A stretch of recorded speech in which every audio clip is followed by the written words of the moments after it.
बताओ। Late late हो गया। अच्छा, जो स्टूडेंट्स हैं, मुझे एक बात बताइए। चैप्टर के का मैं पीडीएफ तो प्रोवाइड कर दूंगी, वैसे पीडीएफ में कुछ खास रहेगा नहीं। तो वीडियो की मैं एक्चुअली ऑन करना भूल गई थी, मुझे अभी याद आया। तो क्या वीडियो की जरूरत पड़ेगी किसी को, नो एक्सप्लेनेशन वीडियो की? No ma'am. नहीं नो पड़ेगी। मैम। चलो देन इट्स नाइस, मैं दिमाग से स्किप करिए, अभी मुझे याद आया रिकॉर्ड करना। तो इफ यू वांट फर्दर मैं इसका समरी प्रोवाइड कर दूंगी, ठीक है, ताकि बाद में सुनना हो किसी को। तो चलो, तो अगर लगेगा कि मैम बोल रही है कि कंगारू और डक जो है, कैंगरू और डक आपस में कम्युनिकेट करे, बात करें, तो लगेगा बिल्कुल नॉनसेंस बात है, ऐसा तो पॉसिबल हो ही नहीं सकता। तो इसीलिए this is a humorous kind of poem which is written by Edward Lear. ठीक है, ये हमारा कैंगरू है and this is duck. We are aware कि कैंगरू जो है वो हॉप करता है, मतलब उछल उछल के होता है ना, चलता है दो पैरों पे वो। और डक क्या करती है, duck swims in the water, हमेशा वो डक जो है पानी में ही रहता है। कैंगरू जमीन पे भी हॉप कर सकता है, पानी में भी हॉप कर सकता है, माउंटेन्स में भी हॉप कर सकता है, means he can hop everywhere.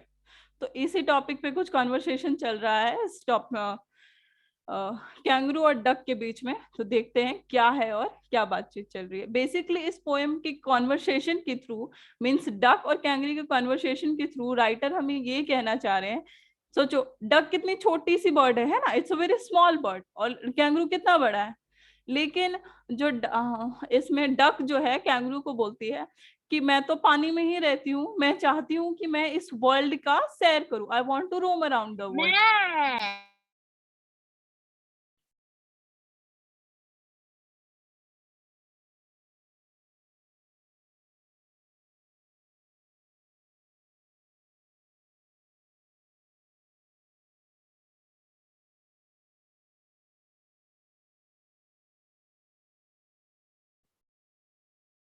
ठीक है, हर जो भी हर्ष था मैंने उसे रिमूव कर दिया, because I want answers from you, इसीलिए मैंने आपको अनम्यूट करने का ऑप्शन दिया है, क्योंकि आप बीच बीच में रिस्पॉन्स करोगे तभी ना मुझे पता चलेगा कि you are getting the points और नॉट। मैं तो चाहूंगी अपना लेक्चर कंप्लीट कर दूंगा, अगर मैं बोलती रहूंगी तो अगर आपको कोई डाउट्स होगा तो आप कैसे पूछेंगे?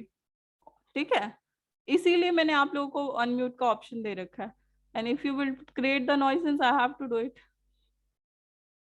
चलो, तो डक और कैंगरू जो है, डक बोलती है कि मैं तो पानी में ही रहती हूँ, तो मैं पूरा वर्ल्ड कैसे रोम अराउंड कर पाऊंगी, पर तुम तो हॉप कर सकते हो, तो प्लीज मुझे ना हेल्प करो इस वर्ल्ड को देखने में। वो चाहती है कि वो उस पे राइड करके पूरा वर्ल्ड वर्ल्ड टूर करे एक तरह से। तो देखो इस पे क्या रिप्लाई करती है डक, सॉरी कैंगरू, हाँ अग्री करता है कि नहीं करता। तो इस चैप्टर के थ्रू राइटर हमें सिर्फ ये कहना चाहते हैं कि चाहे हम कितना छोटे हो, कितने भी वीक हो, ठीक है, हमारा, पर अगर हमारा पॉइंट अच्छा हो और हमारे अंदर कन्विंसिंग पावर हो, किसी को कन्विंस करने की पावर हो, तो हम कितनी भी बड़ी से बड़ी चीज, कितनी भी हमारे लिए कितनी बड़ी सी बड़ी चीज हो, कितनी बड़ी सी बड़ी फिजिकली कोई चीज हो, कोई भी बड़ा आदमी हो, हम उसको कन्विंस कर सकते हैं। जैसे बोलते हैं ना, अगर तुम्हारा पॉइंट वैलिड हो तो तुम आराम से अपनी मम्मी पापा को या टीचर को कन्विंस कर सकते हो कि नहीं मैम यही ठीक है। लेकिन अगर तुम अपने पॉइंट के बारे में खुद ही श्योर नहीं हो तो कैसे किसी को कन्विंस कर पाओगे? तो वही चीज राइटर यहाँ हमें इस पोएम के थ्रू समझाना चाह रहे हैं। Let's see what the conversation goes on between duck and the kangaroo. In the very first paragraph, said the dove to the kangaroo, "Good gracious, how you hop over the fields and the water too, as if you as if you never would stop. My life is a bore in this nasty pond, and I long to go out in the world beyond. I wish I could hop like you," said the duck to the kangaroo. तो duck यहाँ क्या बोलता है kangaroo को? Good gracious. ठीक है, यहाँ good gracious से मतलब है कि ये एक तरह का एक्सक्लेमेशन है। ठीक है, यहाँ पे एक्सक्लेमेशन मार्क है, उसे आप देख ही सकते हो, एक्सक्लेमेशन है। और इस एक्सक्लेमेशन से का सिंपल मतलब है कि जैसे हम किसी चीज को सडनली देखते हैं जो अनएक्सपेक्टेड हो, तो नहीं सरप्राइजिंगली बोलते ओ माय गॉड। तो सिमिलरली ऐसे हमारा डक बोलता है कैंगरू को कि oh my God, how you hop, कैसे तुम हॉप कर लेते हो, कैसे तुम, वो जो कैंगरू 2 पैरों पे कूद कूद के चलता है ना, वो बोलता है कि तुम कैसे हॉप कर लेते हो, ना सिर्फ फील्ड में बल्कि पानी में भी, ना सिर्फ जमीन पे, the water too, and as if you never would stop. तुम्हें हॉप करता हुआ अगर कोई देखे, जैसा मैंने देखा, ऐसा लगता है कि तुम तो रुकोगे ही नहीं, तुम नॉन स्टॉप हॉप करते रहोगे। फिर क्या होता है, डक जो है अपनी लाइफ के बारे में बताने लग जाती है कैंगरू को। क्या बोलती है? My life is a bore in this nasty pond. Nasty का मतलब है यहाँ पे अनप्लीजेंट। अनप्लीजेंट मीन्स जैसा उसकी इच्छा है अपने यहाँ, मतलब जैसे उसकी डिमांड्स है उस हिसाब से नहीं है, अनप्लीजेंट है, बिल्कुल अनफेवरेबल है। ठीक है, बोलती है कि माई लाइफ, मेरी जो लाइफ है वो बिल्कुल क्या है, बोर है।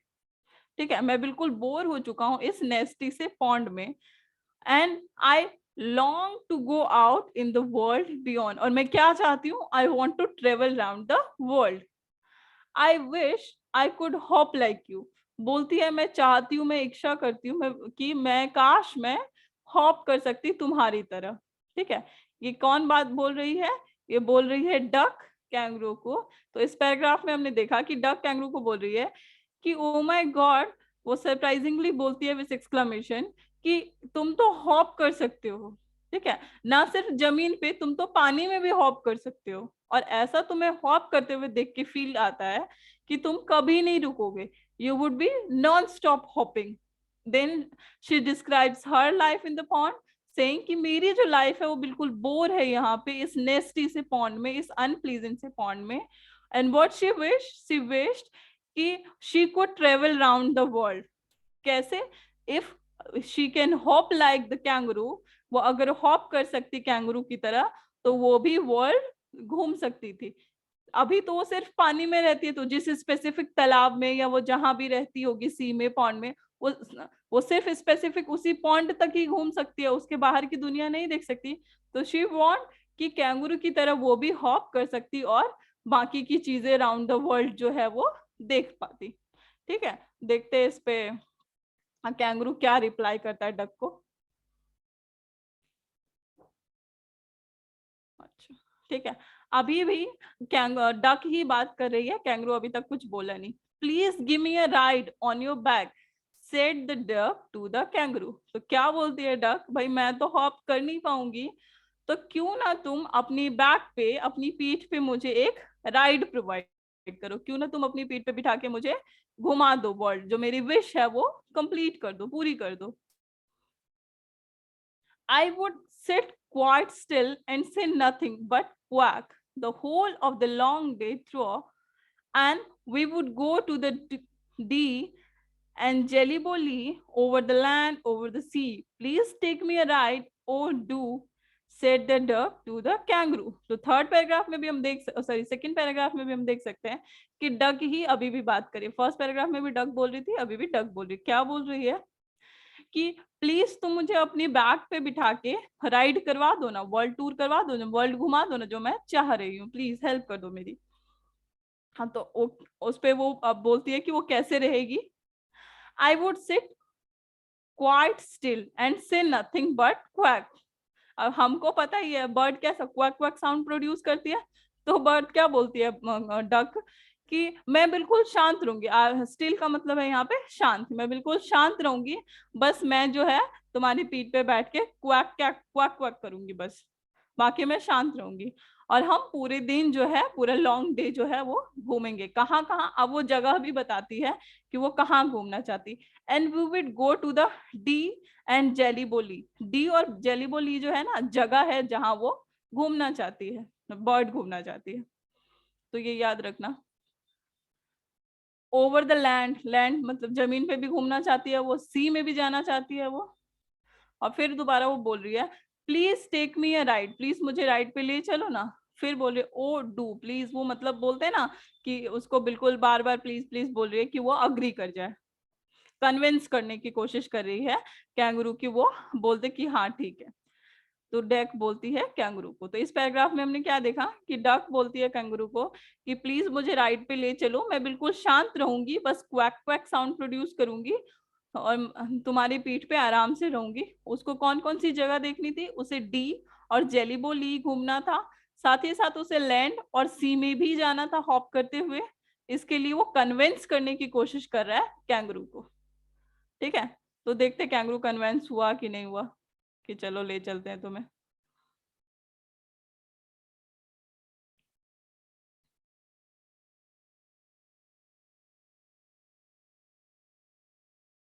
यहाँ पे देख सकते हो कि कैंगरू और डक की बातचीत चल रही है और कैंगरू बिल्कुल आराम से डक की बात सुन रहा है। तो देखो क्या बोल रहा है। अब कैंगरू रिप्लाई कर रहा है, कैंगरू बोल रहा है said the kangaroo to the duck. Kangaroo अब इतने देर से डक बोल रहा था, अब now kangaroo is replying to duck. This required some little reflection. Perhaps on the whole, it might bring me luck. And there seems but one objection, which is, if you will let me speak so bold, your feet are unpleasantly wet and cold, and would probably give me rheumatism, said the kangaroo. तो इस पे क्या, इस here this reflection again means thought, जैसे हमने banking में पढ़ा था रिफ्लेक्शन का मतलब सोच, मतलब उसे, तो he says कि this requires little reflection, इसके लिए मुझे थोड़ी सोचना पड़ेगा इसके बारे में, जो तुम बोल रही हो कि तुम्हें घूमना है, राइड करना है मेरे बैक पे, इसके लिए मुझे थोड़ा सोचना पड़ेगा। Perhaps on the whole it might bring me luck, बोलता है हो सकता है ये मेरे लिए लकी हो। ठीक है, and there seems but one objection. ठीक है, लेकिन वो एक चीज बोलता है कि मेरे को एक ऑब्जेक्शन है। क्या है वो ऑब्जेक्शन? बोलती है अगर तुम मुझे सीधा सीधा अपनी मुंह पे, बोलता है ना यहाँ पे नेक्स्ट पैराग्राफ में, which is if you will let me speak so bold, अगर मुझे तुम बात करने की परमिशन, बोलता है ना अगर तुम अपने मुंह पे बोलने की परमिशन दो तो मैं तुम्हें बताऊं क्या ऑब्जेक्शन है। क्या है वो objection? Your feet are unpleasantly wet and cold. अब हमें पता है कि डक पानी में रहता है हमेशा, तो उसके पैर तो गीले और ठंडे ही रहेंगे, इतने दिन से है वो पानी में। तो वही बात कैंगरू बोलता है कि मैं तुम्हें राइड तो दे दू सकता हूँ, वो मेरे लिए हो सकता है लकी भी हो, लेकिन तुम्हारे जो फीट है वो इतने ठंडे हैं और गीले भी हैं। यहाँ पे भी अनप्लीजेंट की मतलब अनफेवरेबल है, ये जो तुम्हारा फीट है इसके चक्कर में I would probably give me, it will probably give me रूमेटिस। रूमेटिस जो है, रूमेटिज्म नाम की एक डिसीज होता है जिसमें बेसिकली हमारा जो बॉडी है वो, हम हमारे बॉडी जॉइंट्स जो, उसमें बहुत पेन होने लग जाता है, दर्द होने लग जाता है। तो वो ये कहना चाह रहा है कि अगर तुम्हारे गीले और ये ठंडे पैर पूरा दिन मेरे बैक पे रहेंगे तो मेरी पूरी बॉडी जो है वो दर्द होने लग जाएगी। रूमेटिस का मतलब है, rheumatism is a disease basically related to pains in the joint and body. ठीक है, तो ये बात ये कैंगरू बोलती है। तो अब इस पे देखो डक क्या बोलती है। तो here in the picture we can say कि कैंगरू जो है वो जरूर अग्री हो गया होगा, तभी ना उसके टेल पे वो बैठा हुआ है। देखो क्या बोलता है फोर्थ पैराग्राफ में। Said the duck, as I sat on the rocks, I have thought over that completely, and about 4 pair of worsted socks which fits my web feet neatly, and to keep out the cold I have bought a clock, and every day a cigar I'll smoke, and all to follow my own dear true love of the kangaroo। तो क्या बोलता है duck इस पे, जो kangaroo ने अपनी problem बताई, तो इस पे डक क्या बोलता है, जब मैं पत्थर पे, रॉक पे बैठी हुई थी तो मेरे मन में भी ना यही सोच आया, यही ख्याल आया कि मैंने भी इसके बारे में ऑलरेडी सोचा था कि मेरे पैर इतने ठंडे और गीले हैं तो उसका क्या किया जाए। तो उसने उसका सोल्यूशन क्या निकाला, वो बोलती है कि आई बाउट 4 पेयर ऑफ वोस्टेड, ये वोस्टेड का मतलब यहाँ पे है वुलन सॉक्स। ठीक है, कि होते हैं ना ऊनी सॉक्स, उसने खरीद लिए। तो बोल रहा है कि मैंने 4 पेयर जो है, 4 जोड़ी मतलब टोटल 8 नंबर, 8 इन नंबर्स, मैंने 8 जो है ऑलरेडी वुलन सॉक्स खरीद लिए। सोचो duck, how duck will look wearing a woollen socks to you. So it's a humorous situation है, राइट। तो बोल रहे हैं कि मैंने ऑलरेडी 4 पेयर जो है वुलन सॉक्स खरीद लिए हैं, तो मेरे पैर, ऑब्वियसली बात है, अगर हम हमारे पैर कितने भी ठंडे और गीले हो, अगर हम वुलन सॉक्स पहन लेंगे तो वो गर्म तो हो ही जाएंगे। तो वो इसका सोल्यूशन बता दी। उसके बाद वो क्या बोलती है कि और मैंने जो वुलन सॉक्स खरीदे हैं वो मेरे वेब फीट को बिल्कुल नीटली, बिल्कुल अच्छे से फिट हो रहा है। वेब फीट से मतलब है जैसे मेरा ये हाथ है या तुम्हारा ये हाथ होगा, तो हमारे हाथ के बीच में गैप है ना, लेकिन उनके बीच में ना ऐसा एक पतला सा मेम्ब्रेन टाइप का होता है, उसी को वेब्ड बोलते हैं। पतली सी होती है ना, कवर टाइप का होता है उनका। तो वही बोला है, मेरे जो वेब्ड फीट है वो बिल्कुल उसको नीटली फिट हो जाएंगे। ये नहीं है कि ये सॉक्स ढीले होंगे या टाइट होंगे, मुझे वो बिल्कुल फिट है। And to keep out cold I have bought a clock.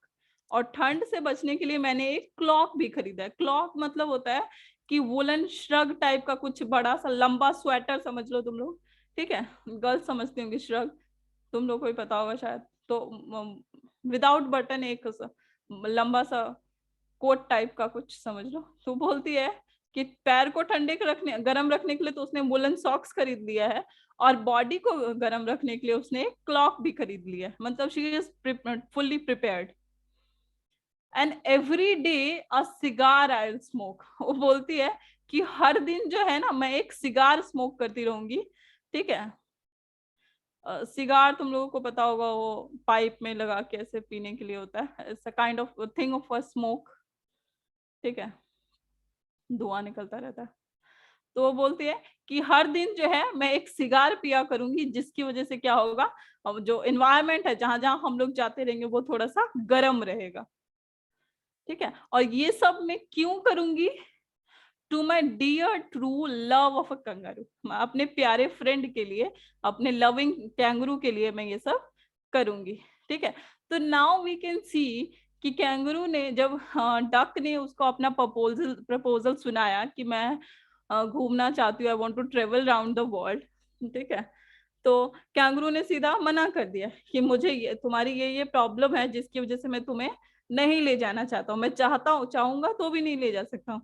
लेकिन duck was so much convincing कि उसने क्या किया, उसके पास ऑलरेडी सोल्यूशन था इसका भी। उसने इसके बारे में भी ऑलरेडी सोच रखा था कि मैंने 4 पेयर ऑफ सॉक्स भी खरीद लिए हैं और क्लॉक भी खरीद लिया है, जिसकी वजह साथ ही साथ I smoke every day cigar. तो गर्मी ठंड की तो तुम परेशानी मत हो, I will take the matter into my hand, ठीक है। तो अब इस पे देखो, इतना सब बेचारी डक कन्विंस करने की कोशिश करिए कैंगरू को। Let's see if she convinced और नॉट, ही इज कन्विंस्ड और नॉट। अब now kangaroo is saying I am ready. तो हेयर वी कैन सी कि सेकंड पैराग्राफ, थर्ड पैराग्राफ में तो कैंगरू नहीं रेडी हुआ था, लेकिन 5th पैराग्राफ में कैंगरू जो है वो रेडी हो गया, जब उसने अपना प्रपोजल, उस प्रॉब्लम का सोल्यूशन बताया डक ने। And in the moonlight pale, but to balance me well, dear duck, sit steady and quiet at the end of my tail, so away that they went with a hop and a bound, and they hopped the whole world 3 times round, not even a 1 or 2, but a 3 times. And who's so happy, oh who, as the duck and the kangaroo.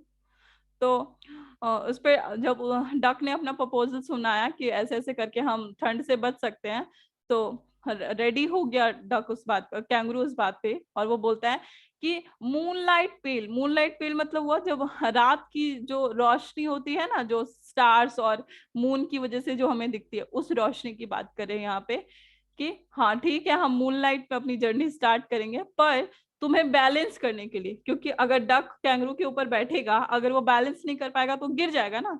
तो वही बोल रहा है kangaroo कि तुम्हें balance करने के लिए अच्छे से बैठना होगा, स्टेडी होके बैठना होगा, टाइटली बैठना होगा, ठीक है। और तुम बिल्कुल भी मूव नहीं करोगे, स्टिल बैठना होगा शांति से, ठीक है। और मेरे टेल के एंड पे जा बैठ जाना, ठीक है, ताकि मैं हॉप भी कर सकूं और तुम मेरे टेल से बाउंडेड भी रहो। मतलब तुम मेरे टेल से चिपके हुए रहो, कि ये नहीं कि मैं हॉप कर रहा हूं तो तुम गिर जाओ, ठीक है। एंड दे हॉप, कितनी बार हॉप किया उन्होंने? होल वर्ल्ड को, 1 या 2 बार नहीं, दे हॉप 3 टाइम्स, ठीक है। और इस बात पे कौन खुश हो सकते हैं? Who so happy? The duck and the kangaroo. Kangaroo भी खुश था डक को घुमा के, and duck is also happy कि she has travelled the world. So here we can see कि इवन दो कैंगरू हैज सम इश्यूज कि ये प्रॉब्लम होगा, मैं तुम्हें नहीं ले जा सकता, डक वाज सो कन्विंसिंग कि उसके उस पावर कि उसने जो है उसका भी सॉल्यूशन ऑलरेडी सोच रखा था, एंड उसने इतनी अच्छे से कन्विंस किया कैंगरू को कि लास्ट में कैंगरू भी कन्विंस हो गया. So here we can learn from this poem that if we have ability to convince, if we think a thing is right, तो हम किसी को भी कन्विंस कर सकते हैं. वो चाहे उसकी फिजिकली वो कितना स्ट्रेंथ हो, वो मेंटली कितना स्टेबल हो, लेकिन अगर हम अपनी बात पे अड़े रहेंगे जो हमें लगे ठीक है, तो हम किसी को भी कन्विंस कर सकते हैं. होप इस चैप्टर में कोई डाउट नहीं रहा होगा. किसी को कोई डाउट है तो you can ask me quickly.